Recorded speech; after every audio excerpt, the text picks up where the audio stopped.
UP विधानसभा चुनाव को साल 2024 में होने वाले लोकसभा चुनावों का लिटमस टेस्ट माना जा रहा था। यही कारण है कि सभी सियासी दलों ने यूपी को फतेह करने के लिए पूरा जोर लगा दिया था। प्रधानमंत्री नरेंद्र मोदी, गृह मंत्री अमित शाह और बीजेपी अध्यक्ष जेपी नड्डा ने यूपी में डेरा डाल दिया था। मुख्यमंत्री योगी आदित्यनाथ ने कई बार पूरे प्रदेश का दौरा कर जनता से वोट मांगे। हालांकि इस बार कोरोना की तीसरी लहर के कारण चुनाव के शुरुआती दौर में फिजिकल रैलियों पर पाबंदी रही, लेकिन 10 फरवरी से आयोग की ओर से इस बारे में छूट दी गई तो पीएम मोदी अपने पूरे फॉर्म में नजर आए। उत्तर प्रदेश में पीएम मोदी ने कुल 12 वर्चुअल और 32 फिजिकल रैलियां और रोड शो करके कुल 193 सीटों को कवर किया।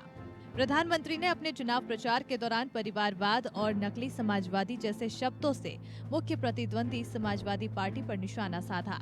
प्रधानमंत्री ने गरीबों को लेकर चलाई जा रही योजनाओं के जरिए बीजेपी सरकार की उपलब्धियां गिनाई। साथ ही पूर्व की सपा सरकार के भ्रष्टाचार, सांप्रदायिक हिंसा और गुंडाराज पर सीएम योगी के एक्शन का हवाला दिया। पीएम मोदी ने यूपी में रक्षा उपकरणों के निर्माण के लिए स्थापित डिफेंस कंपनियों और राष्ट्र सर्वोपरि के नारे पर भी फोकस किया। पार्टी के हर छोटे मोटे सभी कार्यकर्ताओं ने उनके अथक परिश्रम से आज एनडीए के लिए जीत का चौका लगाया है। उत्तर प्रदेश ने देश को अनेक प्रधानमंत्री दिए, लेकिन 5 साल का कार्यकाल पूरा करने वाले किसी मुख्यमंत्री के दोबारा चुने जाने का ये पहला उदाहरण है। आज भारतीय जनता पार्टी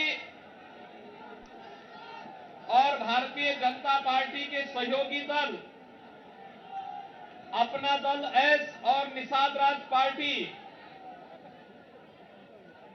उत्तर प्रदेश में प्रचंड बहुमत के साथ आदरणीय प्रधानमंत्री जी के मार्गदर्शन और नेतृत्व में फिर से प्रचंड बहुमत प्राप्त की है। इस प्रचंड बहुमत के लिए उत्तर प्रदेश की जनता जनार्दन का हृदय से अभिनंदन, हृदय से आभार। दरअसल योगी आदित्यनाथ ने जब वर्ष 2017 में प्रदेश की कमान संभाली तो सबसे बड़ी चुनौती यूपी की बिगड़ी कानून व्यवस्था थी। योगी सरकार को कानून व्यवस्था को पटरी पर लाना था। प्रदेश में माफिया राज था, उससे निपटना योगी सरकार के लिए सबसे कठिन काम था। हालांकि शुरुआती चरण में प्रदेश में कानून व्यवस्था में बहुत सुधार नहीं दिखा, लेकिन कानून व्यवस्था पर योगी सरकार ने विशेष ध्यान दिया। प्रदेश सरकार ने माफियाओं के खिलाफ सख्त अभियान चलाया। सरकार ने अपराधी और भू माफियाओं को चिन्हित किया और उनको जेल के अंदर ठूस दिया। लोगों ने माफिया राज से राहत महसूस की। यही कारण है कि मौजूदा चुनाव में कानून व्यवस्था बड़ा मुद्दा रहा। वहीं किसानों की कर्ज माफी का वादा बीजेपी के 2017 के चुनावी घोषणा पत्र में था। खुद प्रधानमंत्री मोदी ने चुनावी सभाओं में कहा था कि शपथ लेने के बाद पहली कैबिनेट बैठक में किसानों का कर्ज माफ कर दिया जाएगा। राज्य सरकार ने अपने इस वादे को निभाया। सरकार ने किसानों के 36,000 करोड़ रुपए के कर्ज माफ करने की घोषणा जरूर की, लेकिन इस योजना की चर्चा कर्ज माफी को लेकर नहीं, बल्कि माफी के तौर पर 2 रुपए, 5 रुपए, 80 पैसे, 1.5 रुपए जैसी राशियों के कर्जे माफ करने को लेकर ज्यादा रही। योगी सरकार में बीजेपी के चुनावी वादों में 24 घंटे बिजली देने का वादा भी बेहद अहम था। सत्ता में आते ही योगी सरकार ने इसके लिए तेजी से कदम उठाया और तय हुआ कि शहरों में 24 घंटे और गांवों में 18 घंटे बिजली दी जाएगी। बिजली व्यवस्था को सुदृढ़ करने के लिए और भी कई कदम उठाए गए। इसके पहले सूबे में बिजली की हालत काफी खराब थी। आलम ये था कि सूबे के लोगों को बिजली कटौती की समस्या से गुजरना पड़ रहा था। कई जिले तो ऐसे थे जहां घंटों बिजली नहीं आती थी। ग्रामीण क्षेत्रों में ट्रांसफार्मर खराब होने पर गांव वालों को हफ्तों बिना बिजली के रहना पड़ता था। इसके साथ ही योगी सरकार ने 100 दिन के भीतर सभी सड़कों को गड्ढा मुक्त करने का लक्ष्य तय किया था।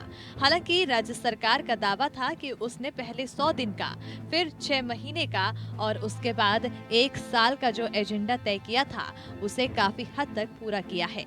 सूबे में महिलाओं की सुरक्षा सरकार का एक और बड़ा एजेंडा था।